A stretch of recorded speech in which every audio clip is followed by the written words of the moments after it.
Welcome back to the Carr Builds podcast.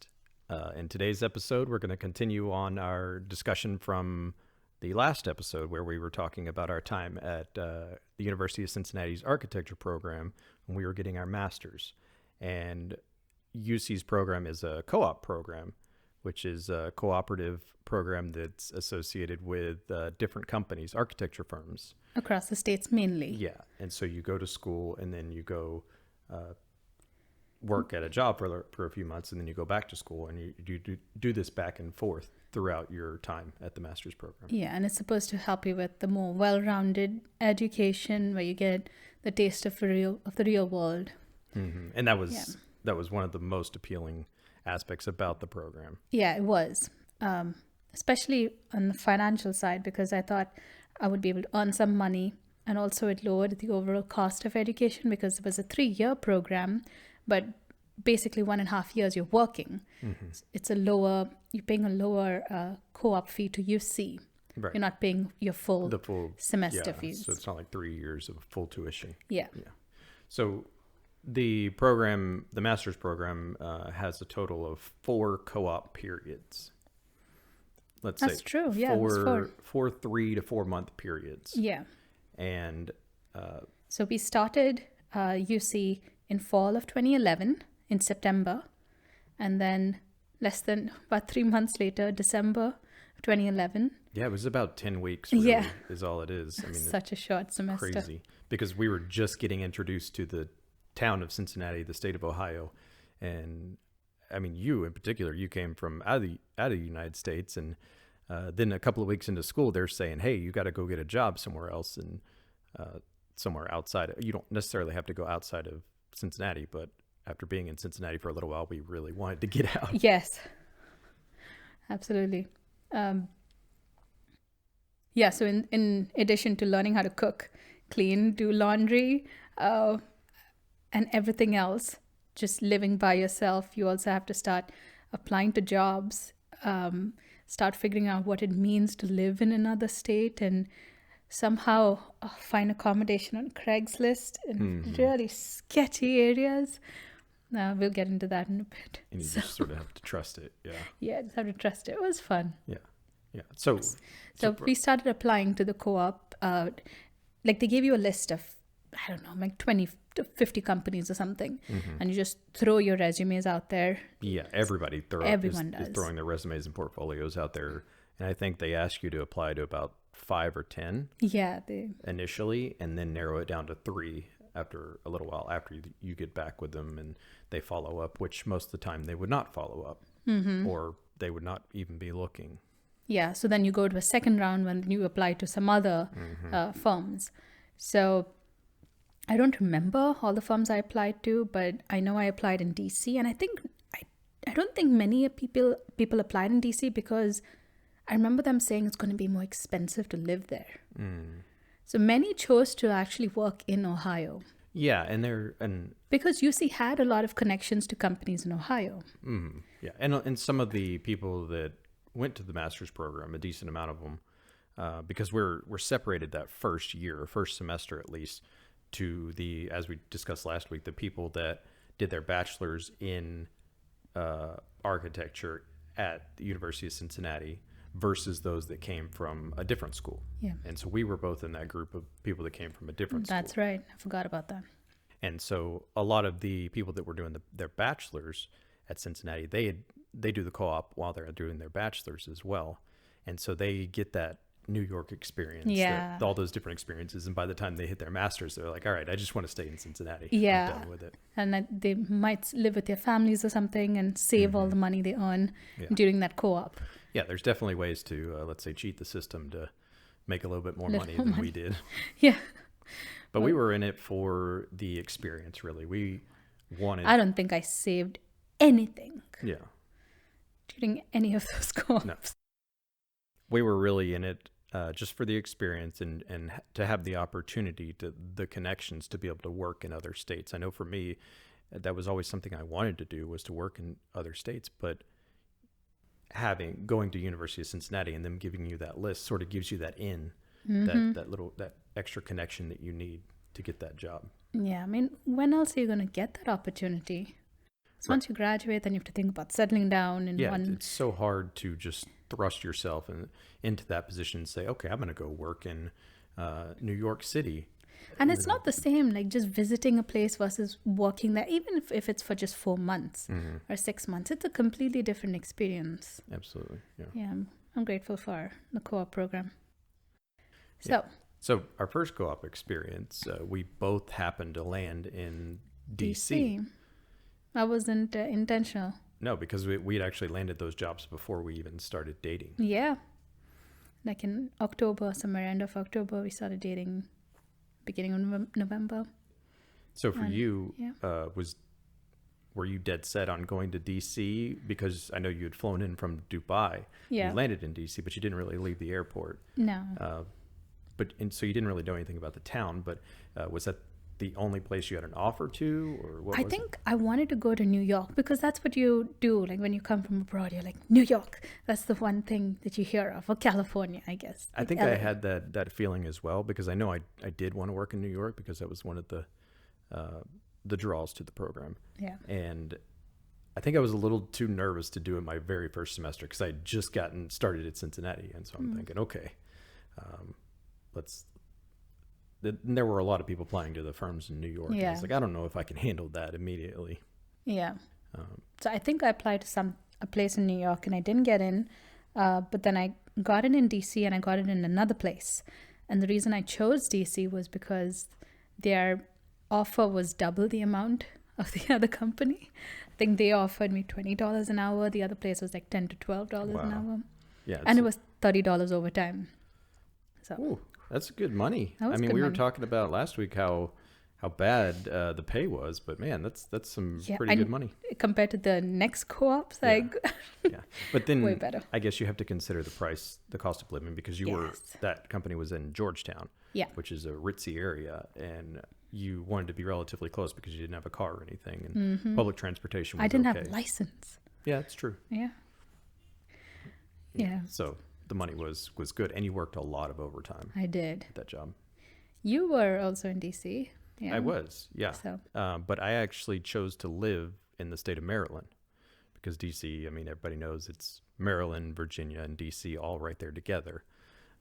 But the cheapest accommodations for me were to actually live out of the state in College Park, Maryland, which was north. And so I was able to drive my vehicle to the train station and hop on the Green Line and go down to my stop. And how long was that commute? It was about 45 minutes. Wow.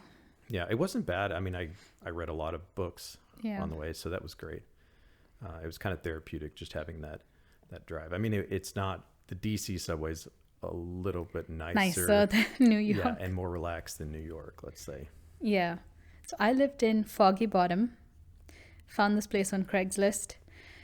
Oh dear. It was in a living room I didn't have a door. I had a shower curtain, and I was paying about $1,000 a month. It was like $950, I think. I bet it's way more expensive now. This was 2011. It was so long ago. Mm-hmm. But that was a different experience. Yeah, I don't know. The place was so filthy. I remember when I first got there, there was a roommate, but she wasn't there when I got in. So someone gave me the key. I don't remember who. Like, she kept it in the mailbox or something with my name on it, and she left the mailbox open. So I got the key. I went in, and it was so filthy. And it was like she had been there a day before. When in actuality she had been gone for a while. Yeah, but it was so dirty. I remember that first weekend just buying bleach and all these cleaning products and just cleaning the kitchen, cleaning the one bathroom that we had. And then we had laundry services in the basement. It was weird. But I loved DC because after going to Cincinnati, which is really disappointing, especially even the downtown area, it's tiny. Yeah, like the revitalized part. A very small part that's been gentrified. Everything else is dirty and old and run down.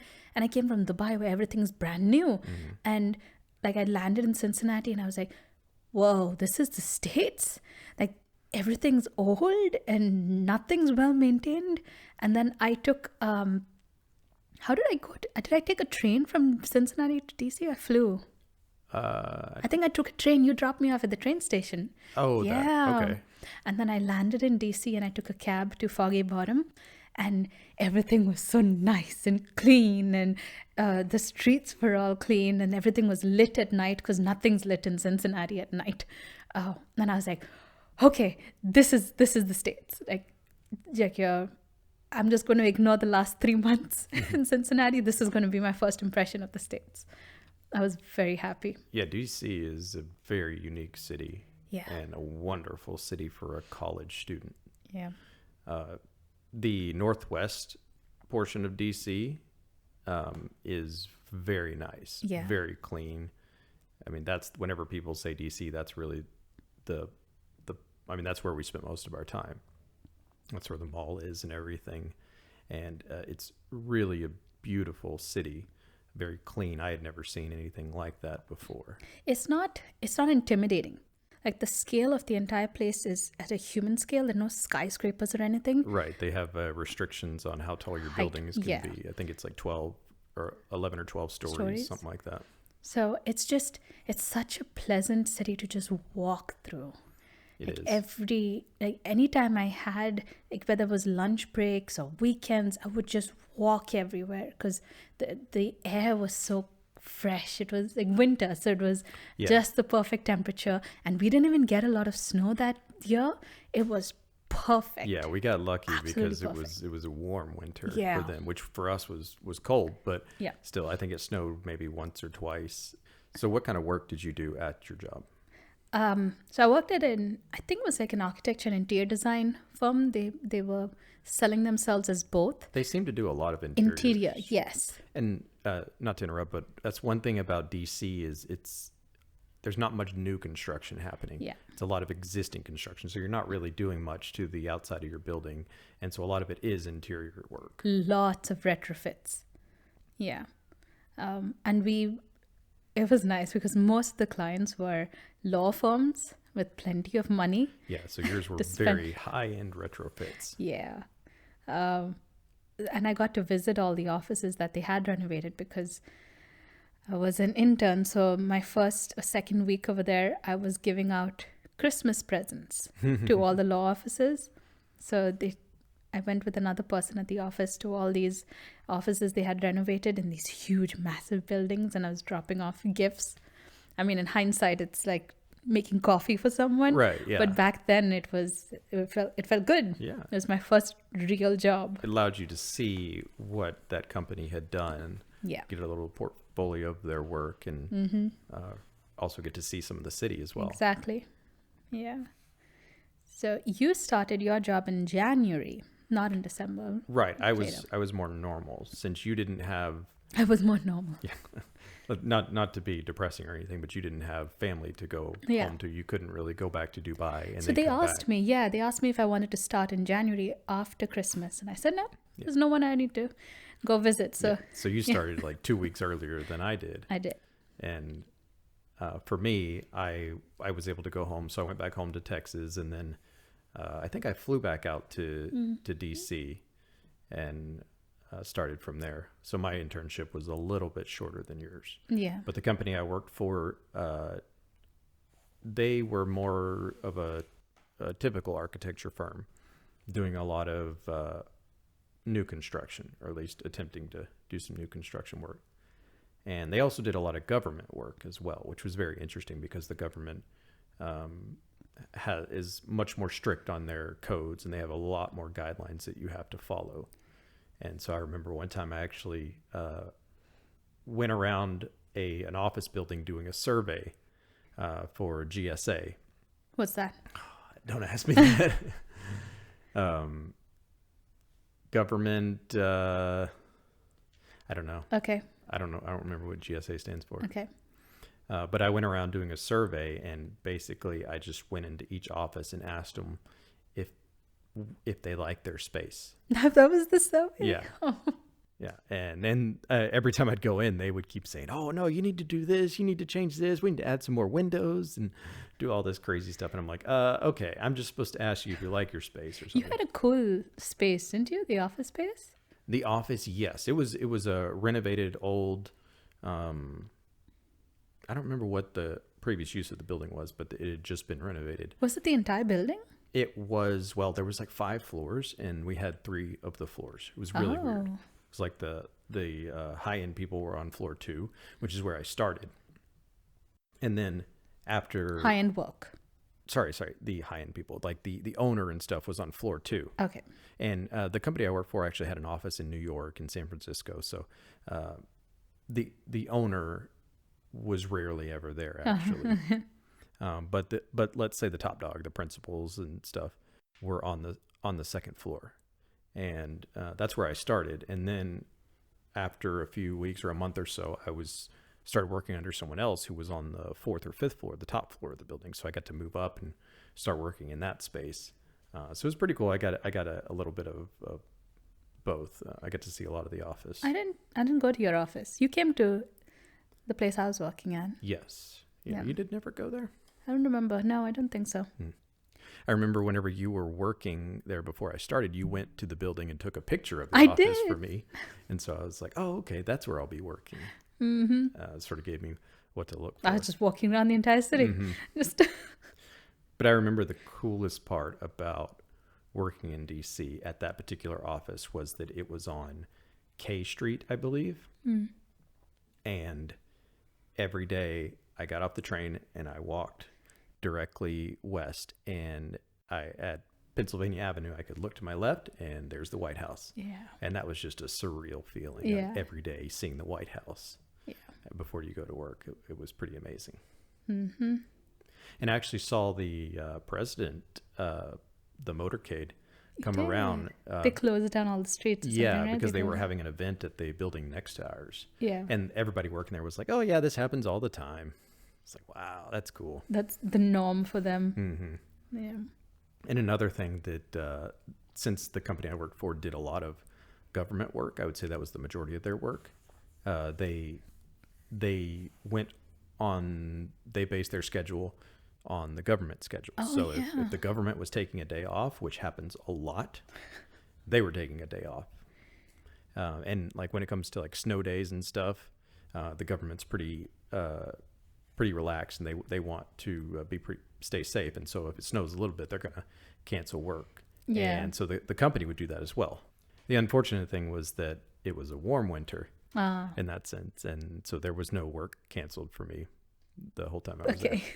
So one thing about your work, I know this is getting into the nitty gritty of actually what we did was that you used a software called MicroStation, right? I was just going to talk about that. Yeah. And that was a whole new thing. You had to just learn from scratch, and you were sort of thrust into that, and it didn't take you very long. No, because the company had all their standards and shortcuts and everything set up. And I think it was set up on the computer too. That company was very like German, you know? Very organized. Very organized company. I say that, and then they all worked overtime because they were, I don't know if they were most efficient. Hours, yeah. But yeah, they were very organized. Everyone wore heels or like a suit, and every single day jeans were not allowed at all. Yeah, it was really fancy, a little too fancy for my budget. Yeah. I'm glad I wasn't working there. Yeah, I had to go buy some new clothes in DC. I remember we went to was it a Christmas party? The owner's house. Yeah, no, that was pretty fancy. We thought, oh wow, this is what architects do. This is how much they make. No. Nope, no idea how they had such a nice house. I mean, it was like multi-million-dollar home. It's very nice, but everything was fancy there. I barely had to buy any food because I stayed so late. Yeah, I had dinner there every single night. That's crazy. Yeah, I mean you had lots of vendors supplying food and that was snacks lunch, and then wine the office and drinks and things like that. So for me, initially when I started, they didn't really know what to do with me. Oh. It seemed like they just sort of treated me like any other intern.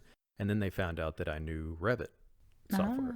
And they were like, that's whenever I moved up to the other floor. They were like, oh, you can actually be productive for us. So go work with these guys.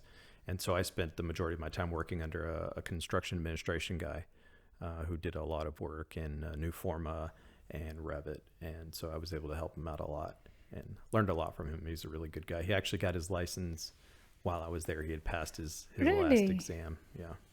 So did that make you want to get a license too? Yeah, I Did he was still on convince the boat that I wanted to do that. I know a lot of people there hadn't gotten their license. He was one of the few that did. But yeah, he was a pretty smart guy. I liked working for him. Seems like we had really good first internships. Like, because after working there, I said, this is the kind of firm I want to work at after I graduate. Like, somewhere where I can dress up every day, have fancy clients, and feel important. And you seem to have a pretty good experience. Yeah, I would say with the guy I was working for at the end, that was a better experience. Now, the first part of it, it was pretty disorganized and didn't really enjoy that work so much. And the kind of work they did was not that appealing to me. At the end of the day, it was real strict government work. They weren't doing much that was creative because a lot of it's the interior work. And so you don't really get to see the final outcome of the building. Nothing really changes. So the city of DC, like I said, was an amazing city for students. And especially for an international student, because I was thrust into all this history that I knew nothing about. Nothing. Because in school, we just learned about Indian history, not even world history, just Indian history. And I knew nothing about the States. And suddenly I'm going to the Arlington Cemetery, and everyone is so solemn. And I'm like, okay, I guess I need to be solemn too. Because I'd never even been to a cemetery before in my life.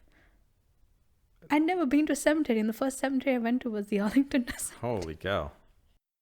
So yeah, you were thrust into American history, which was really great because you got to go down the mall and go to all the museums and really learn about the history. And I know, like I said in a previous podcast, I really liked history. Yeah. And your dad was there too, and you were there too, and you were giving me all this history about the States, and it was an amazing introduction to living in America. And I think it's important. My parents came and visited, and that was the first time they'd ever been to DC. So I really thought it was cool that because I worked there, a lot of my family was able to come there and see what DC has to offer, because otherwise they would not go. Yeah. And so my parents got to see it, and both my sisters got to see it as well. Yeah. And that was a really amazing experience. And I'm glad they got to do it. And I'm also glad that I had you showing me around, because you were because I knew the places to go to. I didn't know what it meant or what places we were visiting. And just that was my first experience at planning trips. Yeah. So we were packed every weekend. We were doing something. And it really took us all of 3 months, because the museums, you can't see those in a day, really. Like, it takes a whole weekend to see those. And if you go see one, you're exhausted after one of them. Yeah. And they're all free, which is really amazing. And that's another reason why I think anyone, you should take your kids there. You should go there if you're on a tight budget. It's really an amazing place. So after 3 months 2.5 months at Cincinnati, and then 3 months of working in DC, we were back to school for another 3 months. And then it was off to 2 different co-op segments, 2 3-month periods. Yeah. And so some people actually applied to 2 different companies. Yes, you had the option, because it was technically broken up into 2 different co-op periods, but a lot of people would just do 6 months straight at one company. Firm. Yes. Yeah. And so by the end of that, you've actually spent 9 months working and only about 6 months at school. Yep. Which is really weird. So for our second co-op, we both chose to go down the path of doing a 6-month-long internship. That's right. And I felt like that was companies like that more, because bringing someone on for 3 months, it's hard to get them trained and up to speed with everything you do for them to be effective for you. Absolutely. So having the 6-month option really allows them, it opens the door to a lot more companies. They're more interested. Yes. So I applied in Dallas I got a job in Dallas. I'm not sure if I applied to any other places or why I applied to Texas. It's because I was from Dallas. Oh, and, yeah, sure. But I got a job at an interior design firm again. This was not intentional. I didn't intend on working just at interior design firms. But they were also doing hotel work and kind of luxury, high-end stuff. But they offered me $12 an hour. So Which my is- expectations were way high after DC, and Yeah. then suddenly it's like, nope, this is the norm. This is an architect salary. Yeah, which it probably balanced out because the cost of living in Dallas was much less than in Well, DC. the area I was in was in Oak Lawn. That's true. Yeah, it was like Turtle Creek, Yes, Turtle Creek, Oak Lawn area. the fanciest Yeah. part of Dallas. So really. I was, oh God, those were the weirdest living experiences. So I lived in 3 different places in those 6 months because I just couldn't find a place on Craigslist when I was applying, like for an extended period for 6 months. I couldn't find a place. So I first lived in East Dallas in a converted garage. I lived on a couch. So that was for about 2 or 3 weeks. The sketchiest part of Dallas you can possibly find. That's where I Yeah, lived. this is like Deep Ellum way back before it was gentrified. Yes, it was very bad. And I took 2 buses to get to the office Yeah, every because day. again, you didn't have your license, and so you were unable to. And it's really weird because in DC that works because their public transportation's good. But Well, in, I walked to work every day. yeah, But yeah. yeah. Well, you had the public transportation system, but in Dallas, yes, technically the DART system exists, but it's garbage. It's garbage. It's pretty pathetic. And that I thinking back about it because my family lived in Dallas, and you had never met my family before, actually. I met a couple of members. You met my parents, Yeah. in DC, and my sisters, but the rest of my family was in Dallas, and you actually met them Without you around. without me. Yes, because I was working in LA. So Just abandoned me here and said, bye, see ya. yeah. So looking back, I was thinking, man, wouldn't it have been nice if you could have just lived with them because they wouldn't have charged you rent. But the only problem was getting down to downtown or to Turtle Creek area Yeah. because they all live in the suburbs way north of Dallas. Yeah. And it was weird. I wouldn't want to go live with someone I'd never met before. Yeah. Because we were still pretty early in our Yeah. relationship. Like, I don't know if this is going to Yeah. work out. But yes, you worked in LA while I was Yeah. here. So I went from one coast to the other coast. I had a friend who was actually working out in LA at the time who I went to undergraduate school with, and he spoke highly of LA. And so I applied to a few different companies, and I had always wanted to go to LA just to see what it was like. And I got the opportunity by working with a lighting design firm, which I also thought was pretty cool. It's different. Yeah, do something different, get out of the field of architecture. I mean, you're still doing drawings and stuff, but expanding that knowledge. And I got to work for a company that was a lighting design company, and they did a lot of work because when it comes to architecture, like a project takes a year or 2 years, and you're working on the same project that whole time. So like at DC, I was working on one project pretty much the whole time. Well, at this lighting design firm, I mean, they that's how they make churn money it is out. they churn over so many different layouts, lighting layouts and stuff. So I worked on maybe 10, 15 different projects the whole time I was there over the 6-month period. But you learned so much that you didn't know before you started working there. Yeah, about lighting design. Mm-hmm. Yeah. And I was also able to really help them because they were looking to implement Revit. Oh, And it was a real small company. I mean, it was 6 people. yeah. And so I got to be the Revit guru there and really get them started in doing lighting design in Revit, which was pretty cool. Yeah. The company I worked for was in the San Fernando Valley, which Burbank? no, south of Burbank, Okay. but north of Hollywood. Okay. And so I was not, I know LA, they say, is a really big area. So I was in the far north suburbs of LA, Mm-hmm. which was the San Fernando Valley, which is kind of a rough area, let's Yeah. say. and really hot. I mean, they talked about, oh, the weather's great at LA all year around, but I mean, it was 100 degrees because I was in the valley. It gets much hotter there. So since the company I worked for was up in the valley, I chose to live in that area. Really close to the Yeah, company. I wanted to get something that was close because all I had heard was traffic in LA is Yeah. terrible. So I thought, okay, I can't.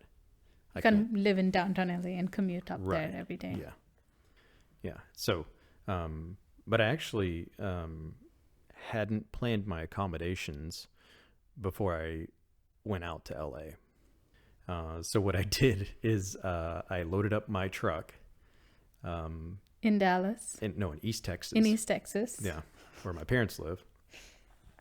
And drove for 2 days to get out to LA, just straight west on I-10. And with everything... With the desk and the everything bed I owned in the back of my truck. Kind of like you did from Dubai. Not quite as extreme, but with no idea of where I'm living or anything. And got to LA and started looking for apartments there. Mm-hmm. Actually stayed a night or two in a Motel 6 with everything in the back of my truck while I looked for places, because a lot of places didn't have vacancies or weren't able to accommodate me the next day because I needed something the next day. But fortunately, I was able to get into something that was right down the road from where my office was. Lucky. Yeah, it was like a studio apartment. Yeah. And got settled in and it worked out. Better accommodations than what I had. I'll finish my story about the crazy places I lived at. You used Craigslist a lot. I was keen to not use Craigslist. I was still spoiled, like we talked about, from living in my own apartment in Irving. It's different. Living by myself. So yeah, I may have spent a little bit more money living by myself, but at the end of the day, I'm glad I made that decision. Yeah, especially after hearing where I lived. Yeah, so I lived in East Dallas for a couple of weeks, like 3 weeks or 4 weeks or so. And then finally, like that was the Deep Ellum area. And finally found another roommate on Craigslist in northeast Dallas, like just maybe 20 minutes north of Still Deep the rough Ellum. part. Still very rough part. But that was closer to the office. I could take a single bus to get there. Or sometimes I would just walk home. You just do at the end of the day, at like 5 o'clock or 6 o'clock, I'd just walk home. So that was about a 30 minute walk, I think, in summer in Dallas. I don't know why I did it. But then I had a really messed up roommate, and that fell through, and I had to leave and go to, oh God. So in that second place, I lived on a blow-up mattress in the living room. And I didn't have any furniture. I just had my suitcase. That's it. Then the third place I lived at was in a person's living room, again, in a townhouse. And I had no doors, no privacy, nothing.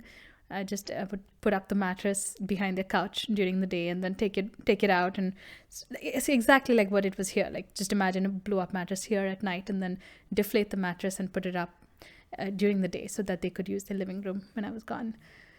So I was there for about a month or so. So that was my living accommodation. But the third place was in a nicer part. It was very close to the office too. It was basically in the Oak Lawn on Lemon Street. That was nicer. Yeah. But work itself. I really enjoyed working at the Dallas firm. Because like you said earlier, like when you work for 6 months, you get to know the project better. They put more trust in you. Yeah. They'll give you some more responsibility. So I worked in the Jewel Hotel in downtown Dallas. So that was a good experience. I learned a lot. Learned more about construction there, which I had never been exposed to before. Like how materials come together, detailing. I started understanding that. So instead of just picking a detail off a book, like what we do in school, and just draw the lines and mark stuff the way the book tells us to, I started understanding that. That was interesting. But I only used AutoCAD there. I don't think I used Revit. Yeah. Yeah. And Dallas but that travel bug was in me after DC. Mm-hmm. Like I wanted to explore stuff. There just wasn't much to see in Dallas. I saw everything I could in the first couple of months, and then and what's that's crazy it. is you were there for a longer period than you were Yeah. in DC, and so I guess that's kind of unfortunate. But I'm glad you were exposed to Dallas because you were more accommodating when it came to living here. Yeah, permanently. Yeah, it was a little disappointing. But the funny thing is, like I said, my family, a lot of my family lives in Dallas, the Dallas area, Yeah, and you went and saw things that they had never seen. that's true. I mean, so many different things, like the JFK, the museum, and all the stuff there is to see downtown. They were like, oh, wow, I didn't know that he was even here in Dallas. Yeah, I guess you see the place you live in is the one that you appreciate the least or explore the least. Yeah. It's always the case. That we found that to be the case a lot whenever we would go visit somewhere, like talking to someone from that location. area. I mean, even with our trips after school, Yeah. they Oh, I lived there for so long, I never saw that. Yeah. it's like, oh yeah, I went and did this, and oh, did you do this? And yeah, definitely did that. Oh, I've never actually done that, and I've lived there all my life. Yeah, I think it's that reassurance in your head that I live here, I'll get to it eventually. Yeah. I'll get to it, but then Yeah. you never do. Yeah. So we were given that opportunity with these co-ops, and you definitely put the I did come took to the initiative. yeah, and I did come to LA for one weekend. Yeah, you did. Yeah, and we got to see downtown LA, and that was fun. Yeah. That was a lot of fun. Yeah, I didn't do near as much exploring as you did because I'm more of a homebody, let's say. But I did go out to Santa Monica a few times, and that was probably the best part about LA is the beaches. They're really beautiful. But I was like I said, I lived close to work, so it was like work and home, work and home, work and home. And I did go visit my friend who was working down there at the time, but he was living in, I think, Orange County, so it took so long to get down there. Yeah. It was kind of You drove down there? Yeah, it was Okay. kind of unappealing to do that multiple weekends in a row. Yeah. So then, coming to our third internship. So we came back after the 6-month internship, came back to Cincinnati for a single semester, and then we were off again. And this time, we were in New York. Yes. Finally made it, our last internship. Yeah. And what's really funny is when I was in Dallas, I had to book a 2-way ticket to Dubai because I had gone to Dubai, and I had to book a 2-way ticket, and I didn't know where I was going to be in June of the next year. Because And that I was said, when the co-op was happening. yeah, and I just had to book the ticket. It had to be a 2-way ticket. And I said, okay, it's going to be New York. I didn't have a co-op. I had no reassurance that I was going to be in New York. I just said, book the ticket, and I'm going to be in New York in June of 2013. And I was. Oh, wow. Yeah. So that's made when it. that was when you went for your sister's wedding? yes, so in December of 2012, I went to Dubai, and then I had to book a 2-way ticket from Dubai. So it was Dubai to Cincinnati, but then coming back was New York to Dubai. So I just booked a New York to Dubai ticket, like a 2-way ticket, because a 2-way ticket is cheaper than a 1-way ticket. Okay. So that's what I did. Okay. Yeah. It's confusing. And then I booked a 1-way ticket coming back from Dubai to New York. Okay, there we go. I was There we wondering go. how you Like, how get did I get back? I'm like, okay, but you're not in Dubai right now. Yeah. But my mind was set on it. I only applied to New York firms for that last internship. Yeah. Didn't apply anywhere else, and took the one offer that I got. Yeah, dead set on that. Yeah. Yeah, so for me, You had 2 offers. I did, yeah. I actually reached out to a company. I spoke about during my LA internship. One of my friends from undergrad was there. Well, he was working for a company that did, I think, apartment buildings when he was there. And he told me it was a good company. And he wanted me to come back out to LA. And he's like, hey, let me get you in touch with, because he was working for a different company at this time. He was actually working for Morphosis, which is a well-known architect. I don't know if they're well-known anymore. I assume they are. Yeah, they probably are. But yeah. So he got me in touch with one of the principals at this other company, and they were not associated with the University of Cincinnati, but they offered me an internship just because I had that connection with him. And they were offering me a lot of money. They actually offered me, I think, $24 an hour. Oh.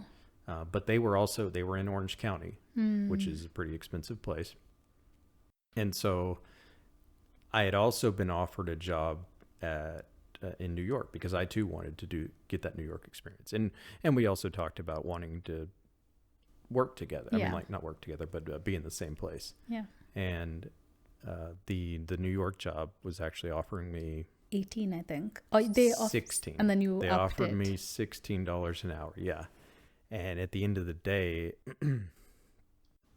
I contacted them again and I said, I got this other offer for a lot more money. It's like living in New York. I don't think I can do it. And so they upped it to 18. Yeah, they upped it to 18. And I was like, that doesn't really do much. But yeah. Then you and I had talked about it and we said, we could live together and save money there. And so I knew that was the right decision to make because I'd already been out to LA. Yeah. And this would be the one opportunity I get to work in New York. Yeah. So we were in New York for about 4 months? Yes. Yeah. From like April to July, I think. No, late August. Late August? Yeah. Oh, okay. And then we went back to Cincinnati after that. Yeah. But that was incredible. Yeah. It was everything that I dreamed New York would be. So the company you worked for in New York was also an interior design firm. And I probably got that job because my last 2 internships were at interior design firms. And it was a pretty well-known company. They did a lot of, again, luxury, high-end hotels and resorts. It was fun. And that was my first exposure to Revit. They taught me Revit. It's the first time I had used it. Oh, wow. Yeah. But I just mainly picked up red lines for those 4 months. Yeah. Yeah. You learn I don't know what you would call it, the broken man's version of Revit, like the wrong way to utilize Revit. Like, weren't they like drawing filled regions around things and stuff like that? Yeah. That was your first introduction to Revit, though, which is pretty cool. Yeah. So the company I worked for was what seemed like a pretty large company. I mean, they had 50 people in the office, which was coming from a 6-person company. My last job, it seemed pretty big, and they did a lot of new construction, a lot of proposals in New York. One of the principals at the company was actually the one who designed the 9/11 memorial. Yeah, it was really cool. So I got to meet that guy. It was a good firm. Yeah, it was a good firm.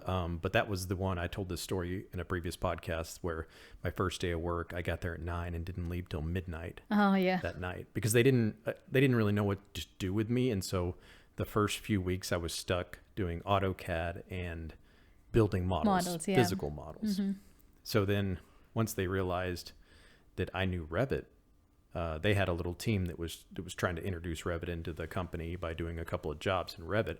And they're like, oh, he knows Revit. All right, let's bring him on board. So then I was thrust into to that group and working on the same project for the rest of the internship. Oh, wow. It was kind of weird because I had come from the lighting design firm where I'd done 15 different projects. Yeah. And now it's back into this one company. But I did learn a little bit more about Revit, which is pretty cool. And also just I learned a lot about because this company did a lot of residential towers. Mm-hmm. And I learned a lot about how code, right? Yes. New York City code and like low income housing and things that qualify for that, and just doing apartment layouts and stuff like percentages and all that. I remember you done cool. that. Yeah, a lot of spreadsheet work on that. Yeah. Which is pretty neat.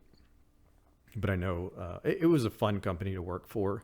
The owner himself was very hands-on. I mean, he spoke with me one-on-one, and we would have critiques like multiple times a week, and he would be there.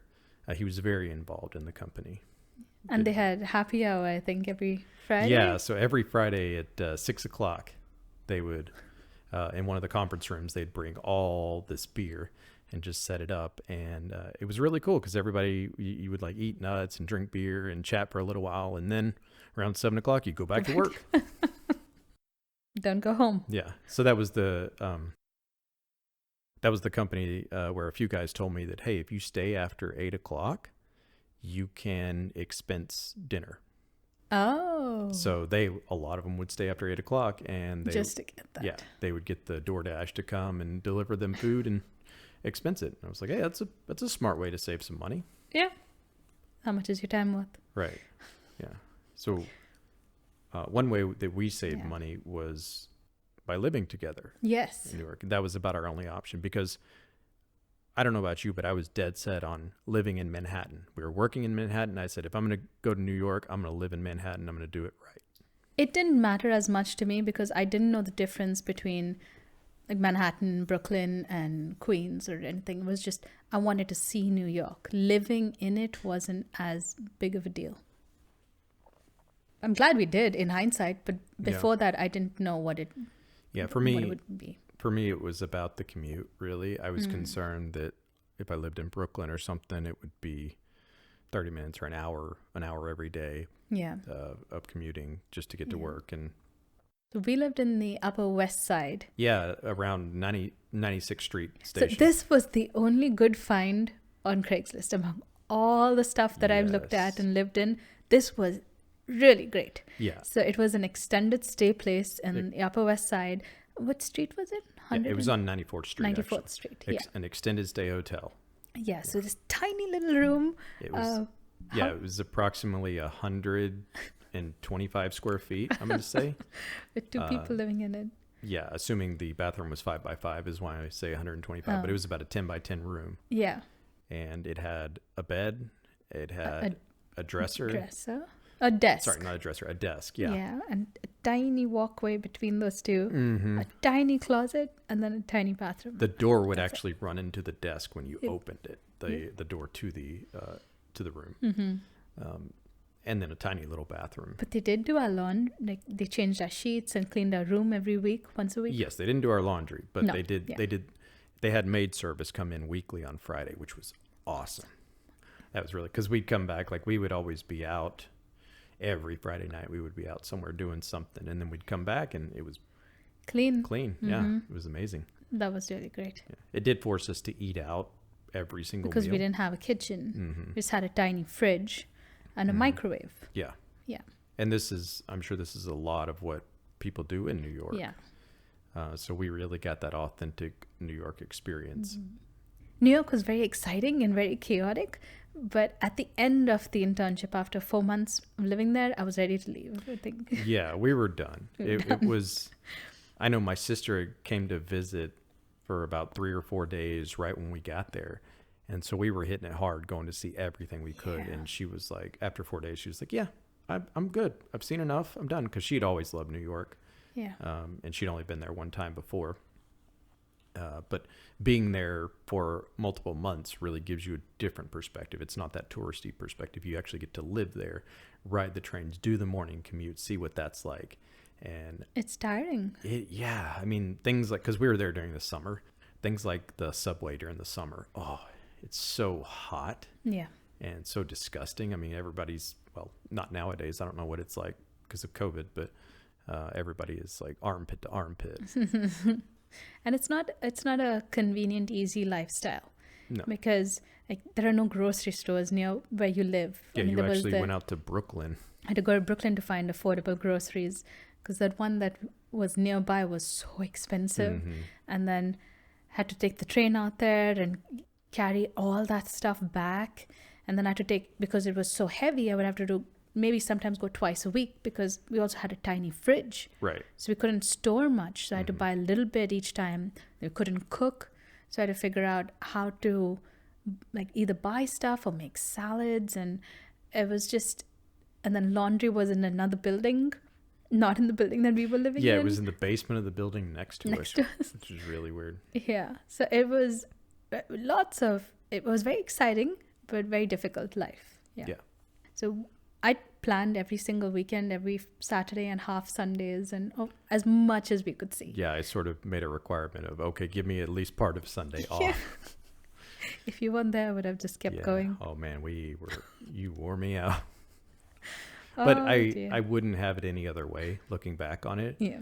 I mean, if if it weren't for that, I would have probably just done what I did in LA and sort of just stayed to myself. And now I can look back and say I did all those things in New York. I mean, we saw everything that was to see. We got the authentic New York experience. And there were luckily it wasn't COVID times, so there were gatherings every weekend and food fairs and festivals on any street. And I tried to plan as much as I could, but sometimes you would just walk down the street and say, oh, okay, they've got another fair going on. Not a fair, what would they call it?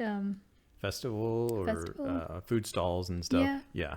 That happened a lot. It was like, oh, there's some barbecue place that has a really long line. Okay, let's go check that out. Yeah, and you talked about being exhausted by the end of it. I mean, it didn't take me till the end to be exhausted of it.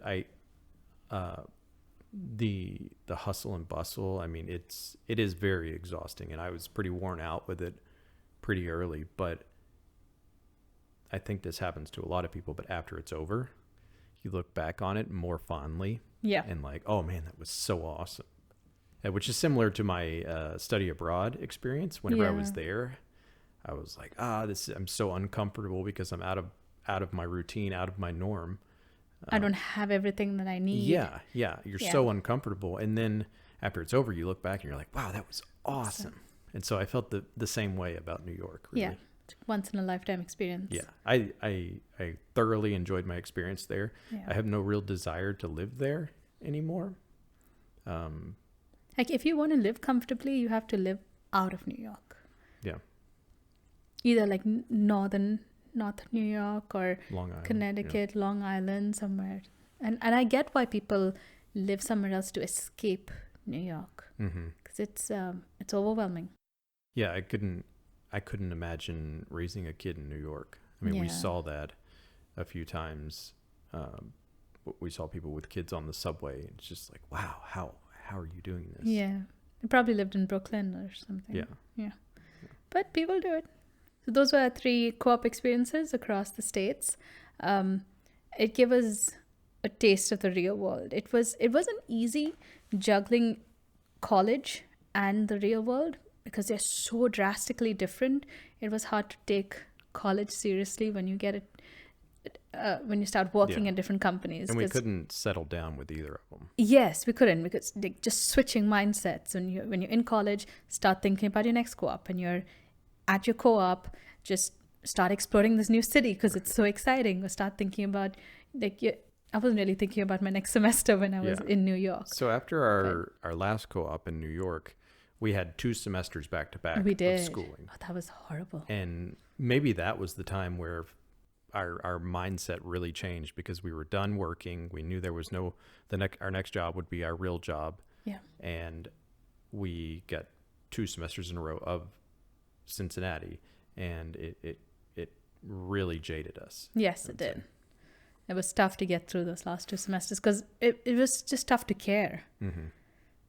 It was tough to see the point of it all and what our future was going to be. Yeah. But moving out of that, we graduated in the spring and then moved on to our first real jobs. And that's where we'll pick it up next week. Next podcast. Yeah. So thanks for listening. All right. Bye. See ya.